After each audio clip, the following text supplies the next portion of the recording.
بہت غور غوص کے بعد ہم نے ایک پریس اسٹیٹمنٹ جاری کیا جس کی بریف تفصیلات میں نے چیئرمین کو ہم نے ان کی خدمت میں بتایا سارا کچھ، اور خصوصی طور پر جو نہروں کا معاملہ ہے اس کو ہم نے یہاں پر بڑی سنجیدگی کے ساتھ اس کے اوپر ہم نے بات چیت کی، اور میں نے اپنی میں نے اپنی معروضات میں یہ بڑا وضاحت کے ساتھ یہ بتایا کہ پاکستان ایک فیڈریشن ہے اور اس کے تقاضے ہیں کہ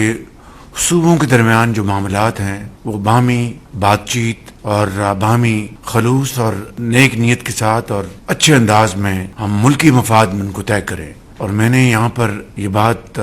میں نے چیئرمین صاحب کو گزارش کی کہ میری یہ آج کی نہیں، یہ دہائیوں سے میں نے یہ کہہ رکھا ہے کہ گو کہ کالا باغ ڈیم معاشی طور پر پاکستان کے بہترین مفاد میں ہے، لیکن وفاق کے اوپر کوئی چیز اس سے زیادہ اہم نہیں ہے۔ اگر وفاقی اکائیوں نے یا صوبہ سندھ نے کالا باغ ڈیم کے حوالے سے اگر اپنے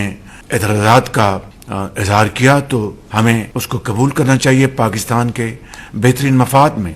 لہٰذا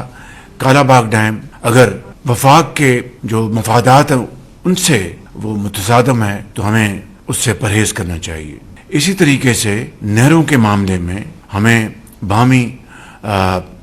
رضامندی سے، باہمی بات چیت سے ہمیں اس مسئلے کو حل کرنا چاہیے، اور آج ہم نے جو طے کیا ہے آج کی اس میٹنگ میں، جو کہ پاکستان پیپلز پارٹی اور پاکستان مسلم لیگ نون کے درمیان آج ہوئی، آج اس بات کا ہم نے باہمی رضامندی سے فیصلہ کیا ہے کہ جب تک مشترکہ مفادات کونسل میں باہمی رضامندی سے فیصلہ نہیں ہو جاتا، مزید کوئی نہر نہیں بنائی جائے گی۔